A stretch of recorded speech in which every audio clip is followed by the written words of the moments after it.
Good afternoon, everybody. This is Dr. Pratik Tambe, and welcome to today's event.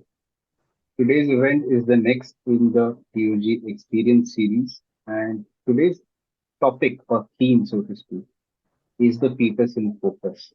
We have two eminent stalwarts from two opposing parts of the country, from the north and from the south, who are going to speak to us on two very important issues related to perinatology.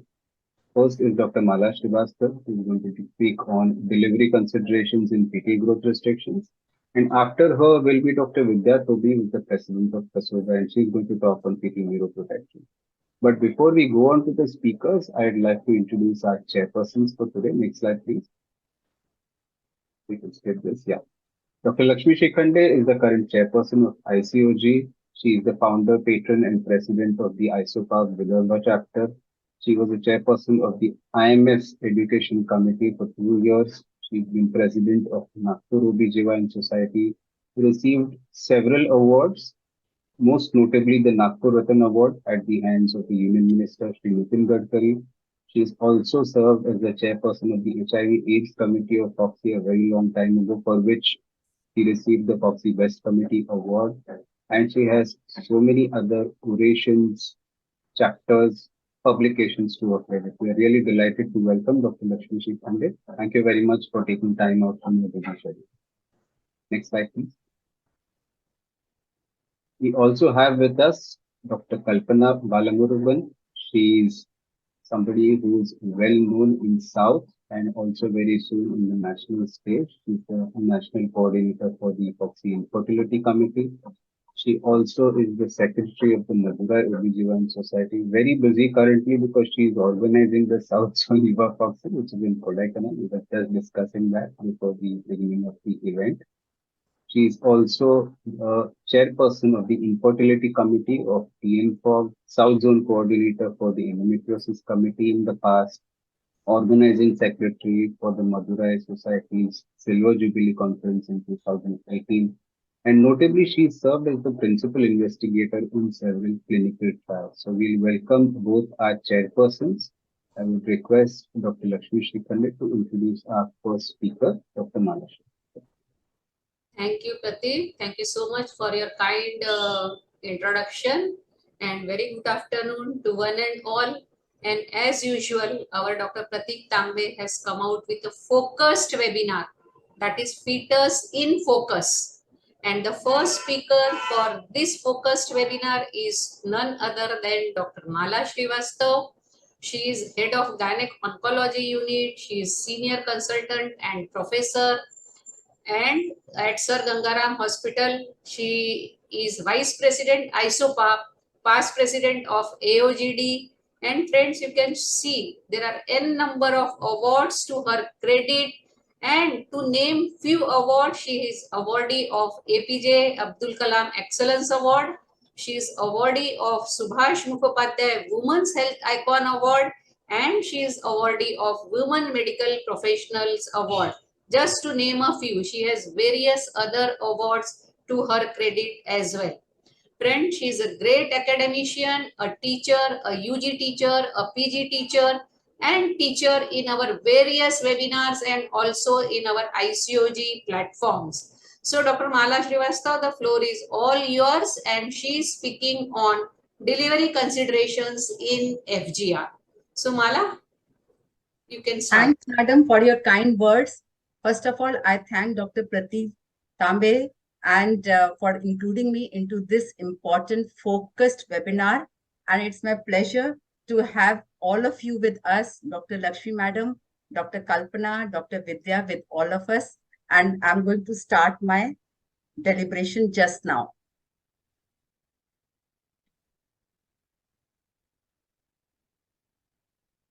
Good afternoon, everyone. I hope you all can see my screen. Okay. So delivery consideration in growth retardation. Fetal growth, as defined, is the term used to describe a fetus that has not reached its growth potential because of environmental factors. The origin of the problem may be fetal, placental, or maternal, with significant overlap among these entities.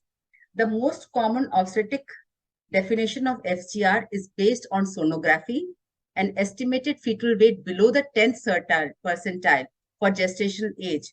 However, other definitions using a variety of criteria has been proposed.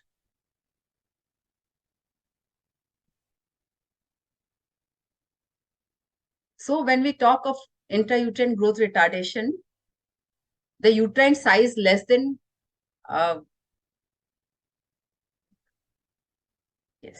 the uterine size less than the period of gestation. They can be oligohydramnios, and the patients may present with decreased fetal movement. Now we have to think about how do we manage these patients. Growth retardation without oligohydramnios, we can take the patient up to 38 weeks. Growth retardation with oligohydramnios, we have to think of early delivery. Now, how do you define growth retardation? There can be symmetrical growth retardation, there can be asymmetrical growth retardation. Symmetrical, there is a small head, small body. Most common cause is constitutional, but there can be genetic factors, there can be drug-induced, there can be radiation factors also. Biparietal diameter is normal in symmetrical growth retardation, and abdominal circumference may also be normal. Ponderal index is normal. Cells as such is decreased in number. There can be association with other congenital anomalies and prognosis unless it is a constitutionally retarded baby. The prognosis may be poor. In asymmetrical IUGR, the head is normal but the body is small. Most common cause is placental, that is uteroplacental insufficiency, may be secondary to maternal diabetes or maternal hypertension, or there can be other causes as well. Biparietal diameter may be increased compared to the abdominal circumference. Ponderal index is decreased. Cells are decreased in number or size, but they have potential to grow once they get adequate amount of nutrition. And there can be association with oligohydramnios, and prognosis is comparatively better than symmetrical growth retarded fetuses. So how do you screen and do the diagnosis, and what's new? March 2021, they have told fetal abdominal circumference if it is less than 10 centile for diagnosis of growth restriction. Updated guidance from the Society for Maternal Fetal Medicine and American College of Obstetrician and Gynecologists now considers abdominal circumference less than 10th percentile for gestational age, which is another acceptable threshold for suspecting fetal growth retardation. Lower the percentile, the more likely the diagnosis of fetal growth retardation rather than a constitutionally small fetus. So what are the limitations? The use of a percentile to define growth retardation is problematic because it does not distinguish between fetuses who are constitutionally small versus small for gestational age. As many as 70% of fetuses estimated to weigh below the 10th percentile for gestational age are small simply due to constitutional factor, maybe because maternal ethnicity, parity, body mass index, and they are not at high risk of perinatal mortality and morbidity. There is a real possibility of classifying these normally nourished, healthy, but constitutionally small fetuses as growth restricted. An additional problem is that the use of percentiles requires an appropriate reference, and there is a little consensus on what the reference should be. Ultrasound-based standards avoid this bias, but are limited by the inaccuracy and imprecision of ultrasound affected estimated fetal weight. So how do you classify? Regardless of fetal growth restriction definition used, growth restricted fetuses may be classified as early or late or as symmetrical or asymmetrical. Early growth retardation refers to diagnosis before 32 weeks of gestation in the absence of congenital anomalies. And late growth restriction refers to diagnosis more than 32 weeks of gestation in the absence of congenital anomalies. The fetus has been growing well, and we have been calling the mother every antenatal visit. And after 32 weeks, suddenly you notice that the baby is falling behind time. So these fall into late growth restricted fetuses.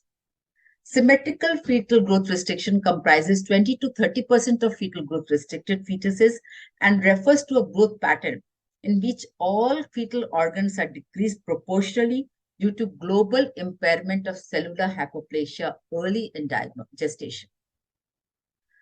So sometimes symmetric growth retardation is thought to result from pathological process manifesting early in gestation, and most of the time they may be associated with some congenital anomalies or some chromosomal disorders. Asymmetrical fetal growth restriction comprises the remaining 70 to 80% of the growth restricted fetuses, and it's characterized by relatively greater decrease in abdominal size, that is, liver volume is reduced, subcutaneous fat is reduced, than the head circumference.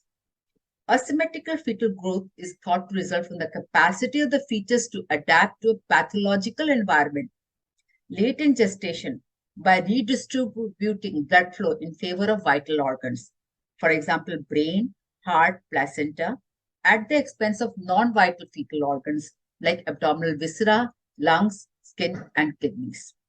Of course, there is always an overlap which exists between the two entities. So what is the rationale of screening for fetal growth restriction? Why do you want to know that this particular fetus may be growth restricted in the long run? And what is the rationale? How can we prevent? Ideally, prenatal detection of fetal growth restriction will provide an opportunity to employ interventions to reduce the morbidity and mortality, which is associated with growth restricted fetuses. And we all know adverse outcomes include fetal demise, preterm birth, perinatal asphyxia, poor thermoregulation by the fetus and the newborn, hypoglycemia, polycythemia, hyperviscosity, impaired human function, neonatal death, neurodevelopmental delay, and some adult onset disorders like type 2 diabetes in the long run. The ability of screening and appropriate intervention to reduce the frequency of any of these outcomes have not been proven. Harms of screening include overdiagnosis of growth restriction, leading to parental anxiety and unnecessarily costly and potentially harmful intervention, like antenatal fetal testing, induction of labor, iatrogenic preterm delivery, etc., can be fallout of overdiagnosis of fetal growth restriction. So how do we screen? Clinical method is the best method to screen, and then of course we have to confirm it by ultrasonography. Symphysis fundal height measurement with selective ultrasonography. This is the mode of direction. This is the direction to screen for growth restriction. First suspicion of fetal growth restriction often arises when this length is noted to be discordant with the expected size for dates. Discordancy has been defined in various ways. The most common criteria is a fundal height in centimeters, that is at least 3 centimeters less than the gestation age in weeks. That is fundal height 32 centimeter at 36 weeks of gestation. After 28 weeks, the symphysis fundal height usually corresponds in centimeter with the weeks of gestation. But if it falls 3 centimeter less than period of gestation, then it gives a suspicion of fetal growth restriction. Unless you find that the diameter of the uterus is more fuller than the height, then in that case you have to adjust it accordingly. Alternatively, a fundal height measurement below the 3rd or 10th percentile for gestational age can be used. The Intergrowth, that is the 21st Project International published printable symphysis fundal height measurement standards for the 3rd, 10th, 50th, 90th, and 97th percentile using 8 urban population of healthy, well-nourished women. This can be used to measure the symphysis fundal height. The performance of fundal height measurements for screening of fetal growth restriction again is controversial because it is dependent on the person who is doing it. A systematic review concluded evidence was inadequate. One randomized trial to evaluate the effectiveness of this technique versus abdominal palpation for detecting abnormal fetal growth. Observational studies using symphysis pubis of fundal height measurements have reported a wide range of sensitivity. 13 to 86% of small fetuses were detected. Factors that may affect sensitivity include maternal body mass index, bladder volume, parity, and ethnic group. So, symphyseal fundal height measurement with selective ultrasonography, this technique appears to perform best when all the measurements are obtained by the same clinician using the unmarked side of the tape to reduce bias and plotted to reflect fetal growth for the individual patient rather than against a standardized norm. So you have the same sonologist or the same obstetrician who is doing the ultrasonography for one particular patient and following it up. That one we do anomaly scan between 18 to 22 weeks, and then we call the patient at 32 weeks for the growth scan. If we find that at 32 weeks there is a fall or there is a fetal growth restriction suspicion also, then we call that patient frequently for subsequent ultrasonography after every 2 weeks to confirm and to predict the diagnosis of fetal growth restriction. So what about universal ultrasonography? Routine universal performance of ultrasound examination is an alternative method of screening for fetal growth restriction, but there is no consensus on the timing or number of screening examination. In general, when we do at anomaly scan 18 to 22 weeks, they are obtained at growth scan is done at 32 weeks. And everything is normal, then you may have an option of doing another growth scan at 36 weeks of gestation if the clinical situation arises like that. But if you have to do only one examination, then one examination is done between 32 to 36 weeks of gestation and the predicted performance higher nearer 36 weeks. So how do you have an approach to screening for fetal growth restriction in single-trip pregnancies in the third trimester? If the patient is at low risk for growth restriction and an appropriate candidate for serial fundal height measurement, you think she is the candidate, you can do serial symphyseal fundal height measurement. So if the fundal height is increasing appropriately and concordant with the gestational age, if it is yes, you do routine antenatal care. If it is no, then you do ultrasonography examination to see the effective fetal weight, abdominal circumference, or amniotic fluid volume. If it is normal, you go back to routine perinatal care. And if it is abnormal, then you switch on to umbilical artery Doppler surveillance, NST, biophysical parameters, timing of delivery is based on the results of fetal testing and gestational age. If you think that symphyseal fundal height is not appropriate, then in that case, you have to start performing serial ultrasound examination again for effective fetal weight, abdominal circumference, and amniotic fluid volume. The number and frequency depends on the patient's level and risk of fetal growth restriction. If the umbilical blood flow is normal, Dopplers are normal, only you find there is a growth restriction, then you have to repeat every 2 weeks. But if there is abnormal Doppler flows, then you may have to repeat every week. If one screening examination is performed at 32 to 36 weeks and two screening examinations performed at approximately 32 to 36 weeks. If ongoing screening is indicated because of high risk, perform first examination at 20 weeks, 28 weeks, and then repeat 3 to 4 weeks. Normally, if the patient is a known diabetic on insulin, or she is a case of gestational diabetes diagnosed after 24 weeks, then definitely one baseline ultrasonography is done at 28 weeks. If everything is normal, then we can repeat it at 32 weeks. But if we find at 28 weeks, there is a suspicion of growth restriction, then we repeat every 2 weeks. And if we find that there is actual growth restriction, then we add Doppler flows to our routine ultrasonography. After doing all this ultrasonography, if we find that it is normal, then we switch on to the routine prenatal care. If we think it is abnormal, then we have to think about Doppler flows Umbilical artery Doppler flows, NST, biophysical, and timing of delivery again is based on the fetal testing and gestational age and how good your NICU care is.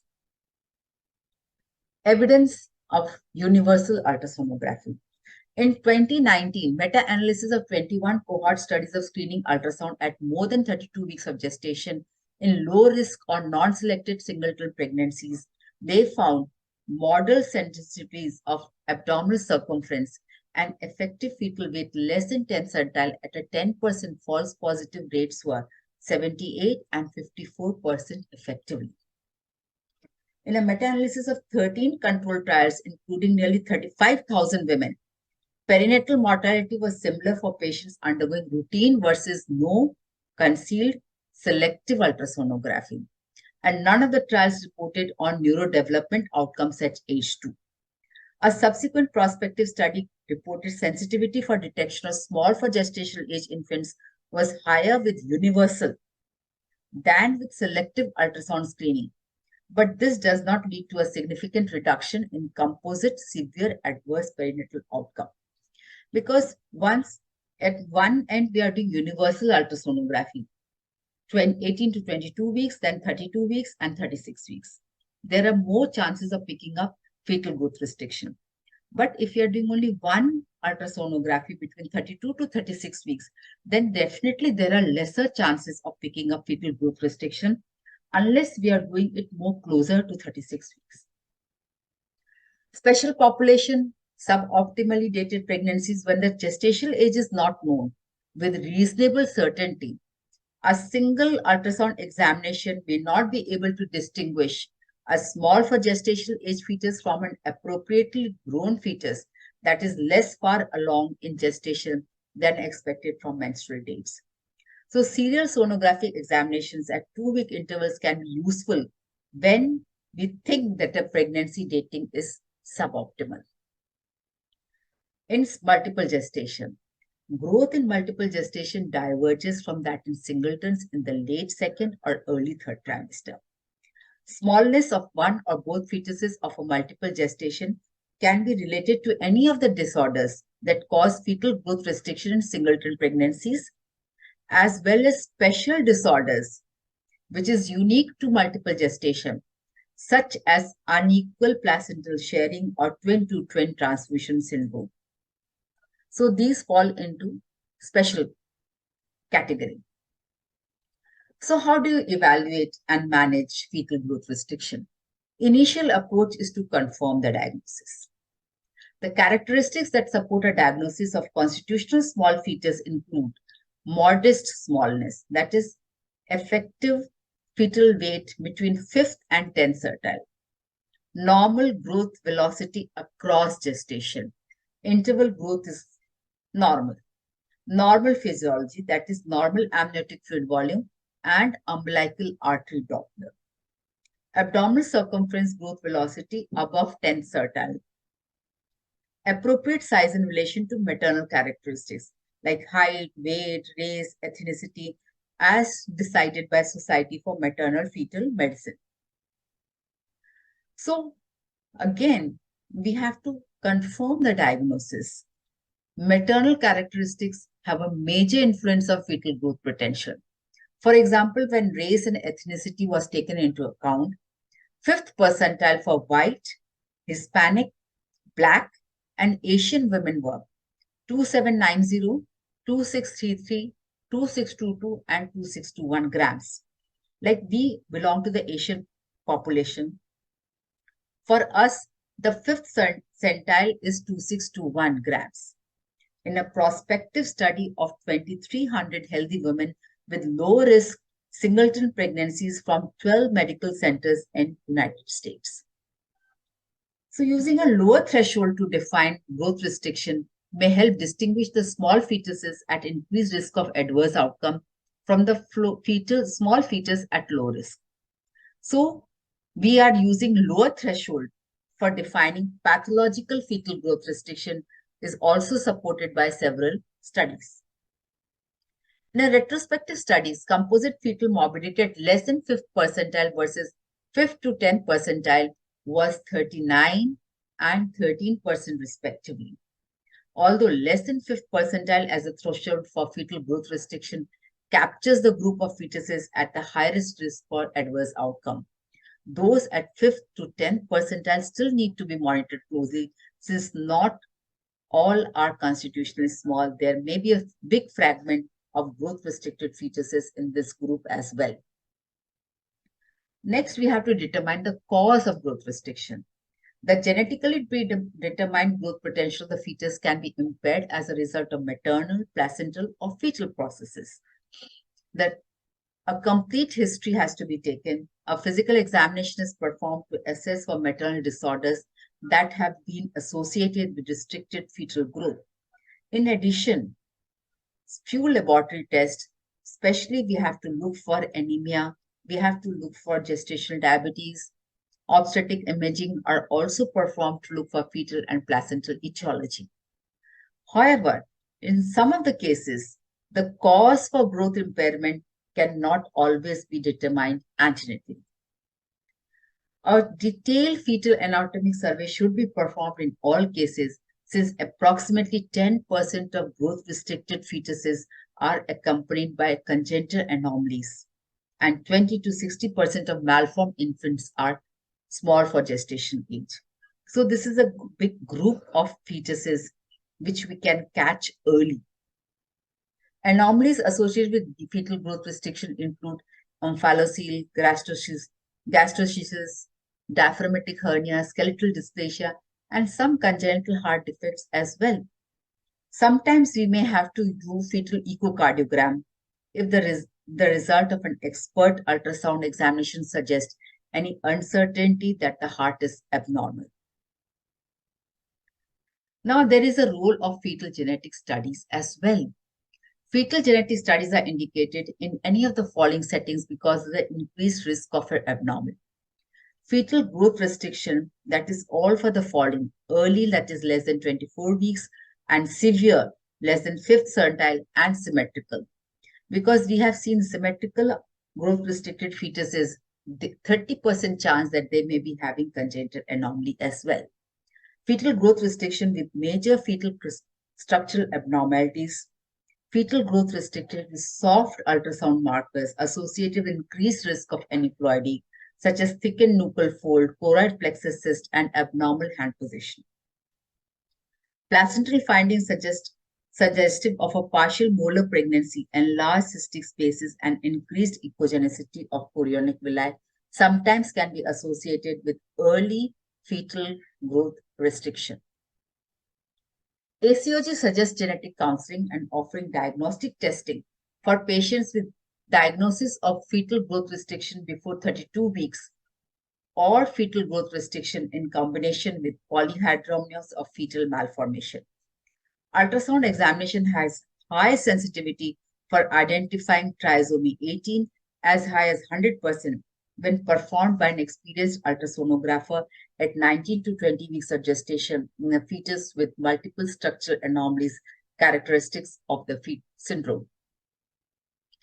Although the finding of symmetric fetal growth restriction prior to 24 weeks of gestation is associated with high risk of aneuploidy, this is no longer the case later in gestation. After 24 weeks, normally we do not screen for fetal genetic abnormalities if anatomy is normal and fetal growth restriction is asymmetric. Since the yield would be low, etiology is most likely maternal or placental disorder, and pregnancy termination is generally not required. In a systematic review of 14 observational cohort studies, including 874 apparently isolated fetal growth restricted cases, the mean rate of chromosomal anomalies was 6.4%, and no abnormal karyotypes were found in the 2 studies of apparently isolated fetal growth restricted diagnosed in the 3rd trimester. So, how do you also work up for infection?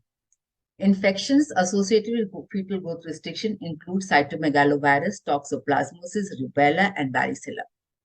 Amniotic fluid DNA testing can also be performed for specific infection when indicated by the clinical setting.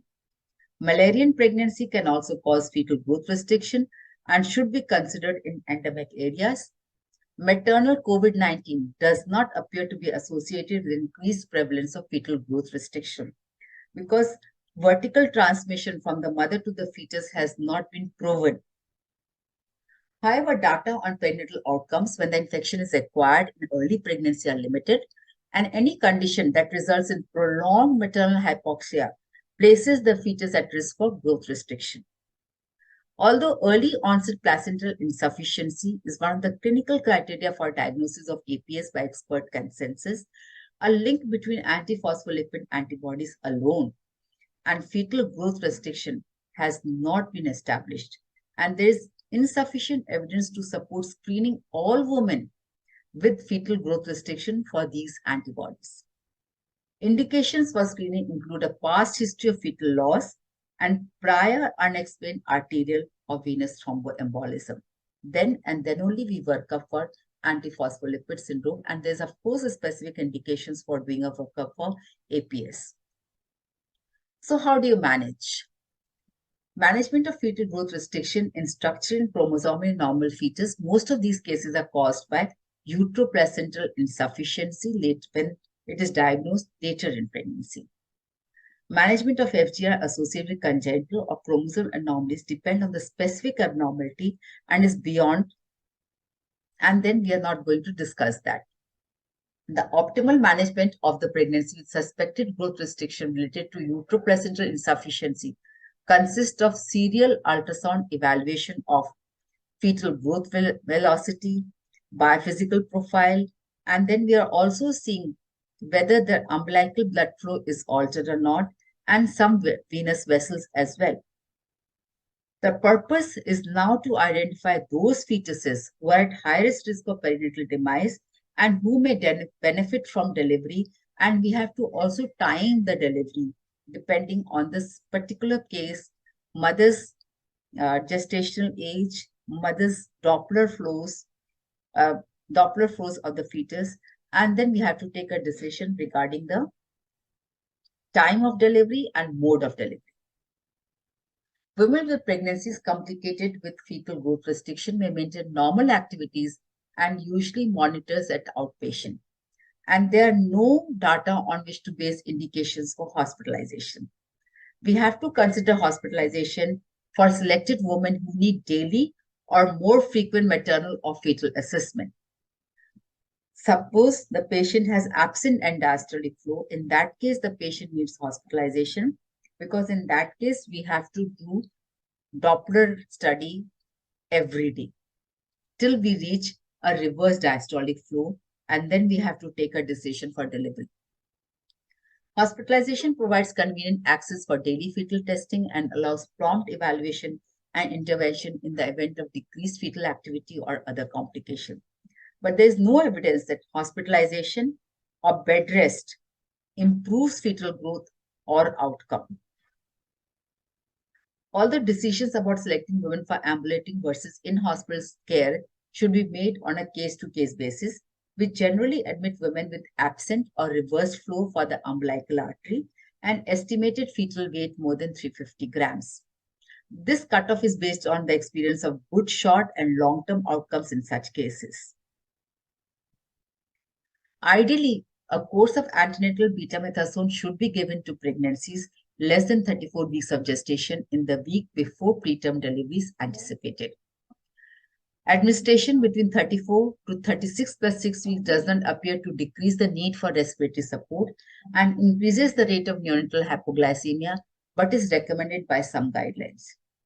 Timing is estimated based on multiple factors, including the severity of growth restriction, Doppler findings, comorbid conditions, and rate of deterioration in the fetal status.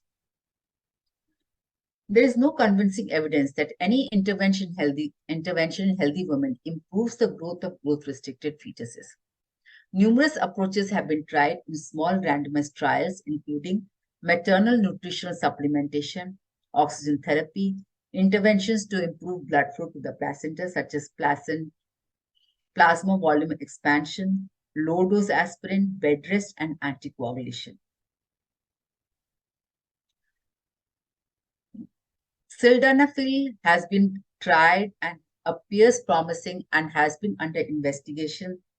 There has been a multicenter Dutch trial of sildenafil for treatment of poor prognosis, early onset fetal growth restriction, but it was halted early because of a higher than expected rate of pulmonary hypertension in the intervention group with no benefit in the primary outcome. At the time, so the trial was stopped. There was no benefit in perinatal mortality or major neonatal morbidity. A concurrent trial in Australia and New Zealand reported sildenafil had no effect on fetal growth velocity after diagnosis for growth restriction before 30 weeks, but no adverse effects on newborn. In hypertensive pregnant women, antihypertensive therapy does not improve fetal growth. In smokers, an intensive smoking cessation program may be of value and has other pregnancy and health benefit. Timing of delivery according to the GRID trial.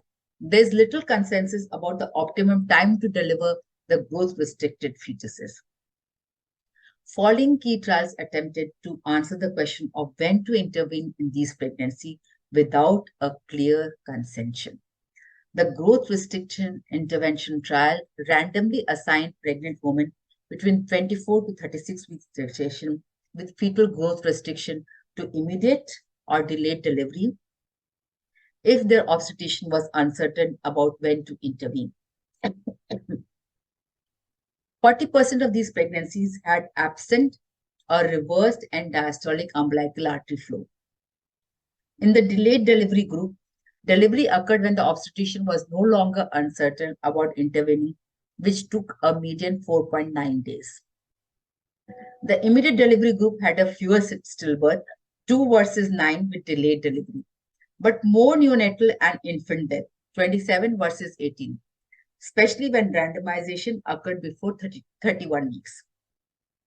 Follow-up data up to 13 weeks showed no differences between groups in cognition, language, motor, parent-assessed behavior scores on standardized tests. Follow-up was achieved in approximately 70% of survivors. Cognition scores were close to the standardized normal range.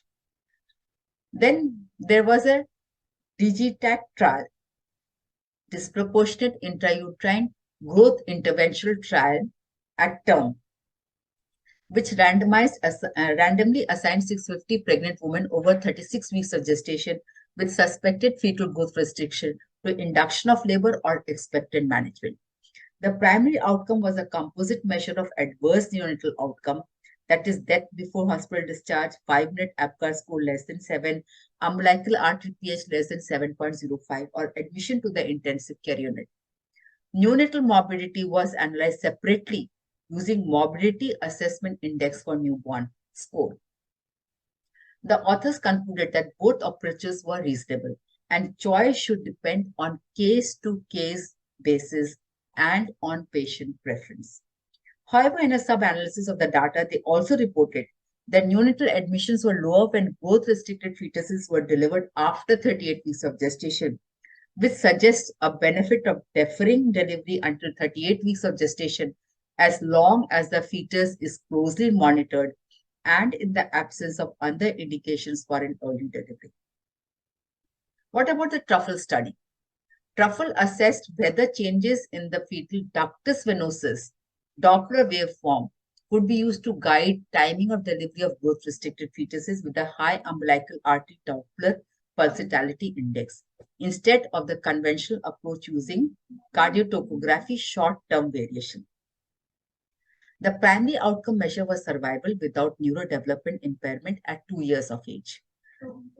Pregnancies were randomly assigned to one of 3 monitoring approaches: cardiotocography with delivery for reduced short-term variation, ductus venosus monitoring with delivery for early ductus venosus changes, or ductus venosus monitoring with delivery for late ductus venosus changes, that is A wave indicating absent or reversed flow. Their observation clearly demonstrated the need for additional study for the most appropriate methods to determine delivery timing in the very preterm, that means less than 32 weeks of gestation in growth-restricted fetuses. What about route of delivery? An unfavorable cervix, it is not an indication to avoid induction.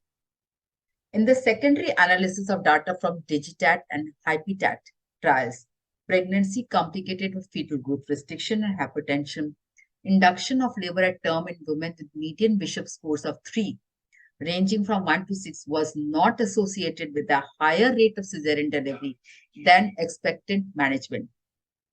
And approximately 85% of women in both groups achieved a vaginal delivery. Prostaglandins or a balloon catheter was used for cervical ripening. In a meta-analysis of observational studies of labor induction with misoprostol, dinoprostol, or mechanical methods in fetal growth restriction, mechanical methods appear to be associated with a lower occurrence of adverse intrapartum outcomes, but a direct comparison among methods could not be performed. However, when the indication for delivery is persistent reversed flow of the umbilical artery, patients were given the option of a scheduled cesarean birth, especially when the cervix was unfavorable, because many of these fetuses will not tolerate labor and they wish to avoid adding an acute insult on a chronic hypoxic fetuses. And what about intrapartum management? It is important to optimize the timing of delivery, perform continuous intrapartum fetal monitoring to detect non-reassuring fetal heart rate patterns suggestive of progressive hypoxia during labor, and provide skilled neonatal care in the delivery room. Umbilical cord blood analysis should be considered as a component of establishing baseline neonatal status. Antenatal test, that is NST or biophysical profile, is normal. A trial of labor with continuous intrapartum monitoring is reasonable.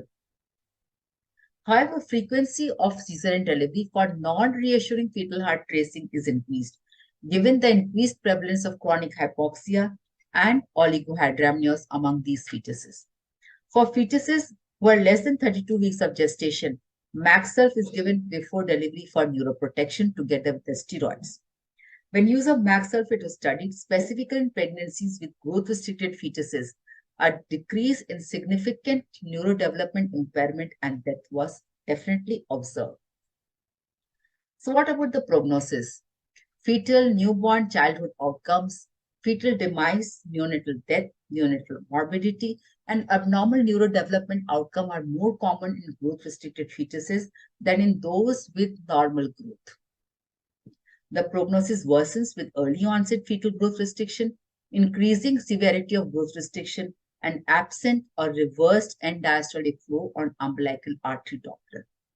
In a systematic review of studies of fetal growth restriction diagnosed before 32 weeks of gestation, the frequencies of fetal and neonatal death were 12 and 8% respectively.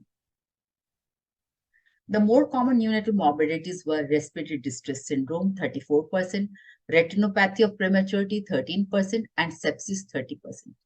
Among children who underwent neurodevelopment assessment, 12% were diagnosed with cognitive impairment and or cerebral palsy. The quality of evidence was generally rated as very low to moderate, except for 3 large, well-designed randomized trials. When all pregnancies with fetal growth restriction are considered, regardless of gestational age at diagnosis, the risk of fetal death is approximately 1.5% at less than 10th percentile and 2.5% at less than 5th percentile for gestational age. What about the childhood? Long-term outcomes. An association has been observed between the poor fetal growth, early accelerated postnatal growth, and later development of obesity, metabolic dysfunction, insulin sensitivity, type 2 diabetes, cardiovascular, and renal disease. This association has been attributed to partial resetting of fetal metabolic homeostasis and endocrine systems in response to in utero nutritional deprivation. The combination of prematurity and severe growth restriction increases the risk of long-term neurodevelopment abnormalities and decreased cognitive performance. And what is the prognosis for the mothers? The birth of a newborn with idiopathic growth restriction restrictive. Yes, just I'm winding up. Coronary artery disease, myocardial infarction, Assist pooling was not performed because of variation in the exposure definition among studies. Recurrence. There is a tendency to repeat small for gestational age deliveries in successful pregnancies. A prospective national cohort study from Netherlands reported that the risk of a non-anomalous small for gestational birth in the second pregnancy of women whose first delivery was SGA versus not SGA was 23 and 3% respectively. The association with the birth of a SGA infant in a first pregnancy and stillbirth in a subsequent pregnancy was illustrated by analysis of data from Swedish birth register. The recurrence rate, the highest risk of stillbirth is a woman who delivered a preterm small for gestational age infant. Another study suggested a sibling delivered after birth of an SGA infant was increased risk of sudden infant death syndrome. So how do we prevent this fetal growth restriction in subsequent pregnancy? Then we have to address potentially treatable causes like smoking, alcohol, chemoprophylaxis, mosquito avoidance in areas where malaria is prevalent, balanced energy protein supplementation in women with significant nutritional deficiency, avoiding a short or long inter-pregnancy interval may also be beneficial. Low dose aspirin may be effective when fetal growth restriction is secondary to preeclampsia, since aspirin appears to reduce the risk of developing preeclampsia in women at moderate to high risk of developing the disorder. In a meta-analysis of 45 randomized trials of low-dose aspirin for prevention of preeclampsia and growth restriction in women at high risk, aspirin prophylaxis markedly reduced the incidence of fetal growth restriction compared to placebo or no treatment. Low-dose aspirin is not recommended in the absence of risk factors for PIH. Anticoagulation with unfractionated heparin or low molecular weight heparin does not reduce the risk of recurrent placenta-mediated late pregnancy complications such as growth restriction. If we use ecosprin, aspirin together with low molecular weight heparin, definitely it prevents or improves growth restriction, but low molecular weight heparin alone does not that. These data support avoidance of anticoagulation in women with previous placenta-mediated disease, given the lack of clear benefit and potential risk of anticoagulation, cost and inconvenience. The combination of low-dose aspirin and low molecular weight heparin does not appear to be more effective than aspirin alone. So dietary changes and supplementation, you can use antihypertensive therapy for hypertensive women, beta mimetics, bed rest, but they do not prevent fetal growth restriction. They may control the blood pressure of the mother. So how do you manage in subsequent pregnancy?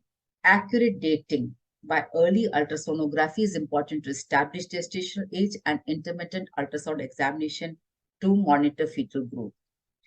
Otherwise, all the routine antenatal management is same. If fetal growth is normal, fetal growth restriction previous pregnancy is not an indication for antepartum fetal surveillance with non-stress test, biophysical or umbilical artery growth velocity. To summarize, evaluation and management of suspected fetal growth restriction, accurate determination of gestational age, confirm the diagnosis, distinguish between constitutional small and growth restricted fetus, monitor the fetal weight trajectories, managing maternal comorbidities, serial assessment of fetal well-being, and sometimes you have to take a decision for preterm delivery whenever it is indicated. Delivering hope, safeguarding futures, careful consideration now for growth restricted fetuses. Thank you for your patient listening. Thank you, Dr. Mala, for your very informative, in-depth lecture on delivery considerations in FGR. I am sure each and every delegate must have benefited, and you have given clear-cut take-home messages for this very, very vital aspect, because we always wonder how to deliver, how to protect baby. I am sure Vidya will cover the neuroprotection aspect, but it was a very well delivered and informative lecture. Thank you, Mala. Thank you, For Dr. your Mala, kind for being here. Fantastic talk. I think we all learned a lot from it, starting from the very basics all the way up to post-delivery long-term prognosis for the babies which is something that we often ignore. We don't really talk about it much, but that has to be the focus. We as obstetricians have to give a good future and a bright future to these children once they go back out into society. I'm very pleased to announce that we have over 1,300 live logins